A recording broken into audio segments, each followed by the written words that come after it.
what Vladimir Putin wanted. But according to Finland and Sweden, it's his actions in Ukraine that has provoked this really, really big geopolitical change. Thank you very much. Katja Adler, BBC Europe editor in Brussels, just come back from Finland. Alan Mendoza from the Henry Jackson Society and Chris Nineham, Vice Chair and founder of Stop the War, join us. Chris, you go first. Do you welcome this or do you worry?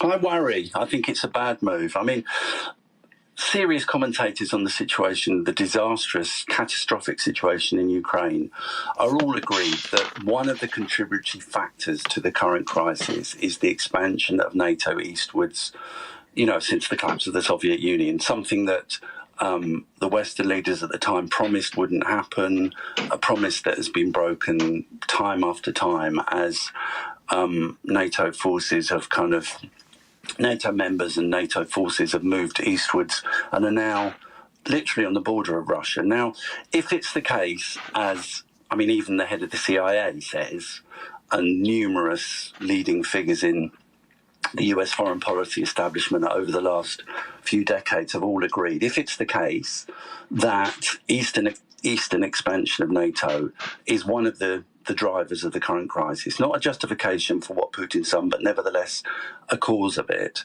then why on earth would we want to accelerate that process? Let me put that to Alan. I'll come back to you, Chris. Alan, why on earth would we do this? Well, first, I don't agree it's a cause. The cause is simply Vladimir Putin's imperial ambitions. That's the cause. So let's get that straight from the start.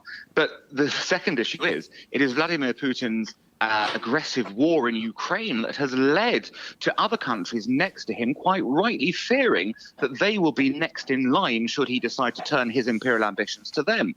And for this is the reason, of course, that the Finns, who share a massive border with the Russians, and the Swedes, who would be next in line were the Finns to be invaded, are clamouring to join a defensive alliance, note, not an offensive one, merely ensuring that they can continue their democratic and peaceful way of life. This is certainly not aimed at attacking Russia, but it is a clear need for them to guarantee their security in a world where Putin has shown time and time again that he invades his neighbours. And Chris, you're from Stop the War. This is to stop a war, isn't it? It's for Finland and Sweden to ensure they don't have a war with Russia. Let me just, on Alan's point, let me just quote you the current head of the CIA, William J. Burns, who wrote to Madeleine Albright in 2008 when he was Washington's ambassador in Moscow, and he said, "Ukrainian entry into NATO is the brightest of all red lines for the Russian elite.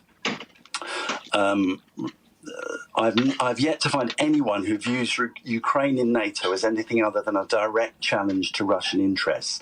And as he says, that's not just about Putin, that's about the whole spectrum. Yeah, but hang on, Chris, Alan's NATO, but Ukraine aren't in NATO, so doesn't that argument doesn't work, does it? Yes, it does work, because in 2008, at the Bucharest summit, the Western powers said Georgia and Ukraine are going to join NATO. Go on. What happened? Oh, gone. Alan, you respond. I mean, it's not. I know what you're going to say, Alan, because you just said it. I think he's got lost. Exactly. I think he just got lost in his own sort of. No, it's a line problem, I think. But well, I know that, but you can see the tautology in terms of, it's all over the place in terms of the argument. Ukraine was not a member of NATO. Yes, there were discussions. It hadn't been decided Ukraine was joining. That was not a decision happening. Vladimir Putin invaded Ukraine not because of NATO's membership, but because he doesn't believe that Ukraine is an independent nation. All right, well, let's go with. I understand you've done that bit, you two, and you won't agree. But let's just assume Putin is a crazy imperialist, whatever. Surely, Alan, it will just make him crazier if we put NATO right on his doorstep like this. No, not at all, because actually he has shown that is not prepared to confront NATO forces. What we are seeing... Has he? Yes, he has. What we are seeing here is a classic example of picking off the weak and dispossessed in our society. What he's doing is attacking countries with no security guarantees and with no ability to defend themselves. He hasn't attacked NATO forces. He won't attack NATO forces because he realises that triggers a much bigger conflict. What he likes to do is pick on weak or what look like weak countries. He's made a fundamental error terror attacking Ukraine, thinking it would be like Crimea in 2014 or Georgia in 2008. It turned out entirely wrongly for him. The idea that he's going to provoke a war with NATO is ludicrous. There we are, Chris. That's the key. I know you're back with us, Chris. That's the key thing. Difficult to read Putin's mind, but come on, he's not going to pick a war with that many big countries acting as one. I think I just want to go back to the point that you kept going back. Sorry, I'm just asking you. Come on, Putin isn't going to take on NATO. There's no sign that Putin was going to invade any other country anyway. And in fact, immediately, I mean, let's think about this in terms of the sense of escalation, the dangers, the sense of confrontation, both in this particular war and in whatever might happen afterwards.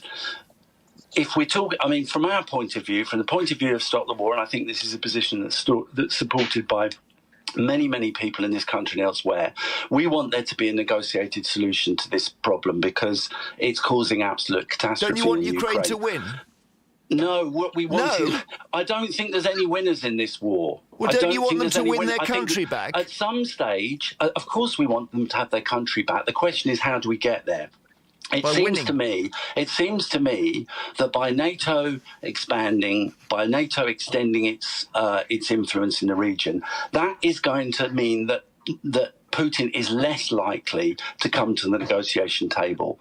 That means that Putin is in a position where he has less room for manoeuvre. What we need is a situation in which negotiations can be developed and a diplomatic solution can be found. And Alan, the problem is that the Western powers, and I do need to say this, the Western powers have been playing a role of actually closing down opportunities for negotiations. When Boris Johnson went to meet Zelensky last week, he made no secret of the fact, and the top senior Ukrainian officials said to the press that his main message was, don't negotiate.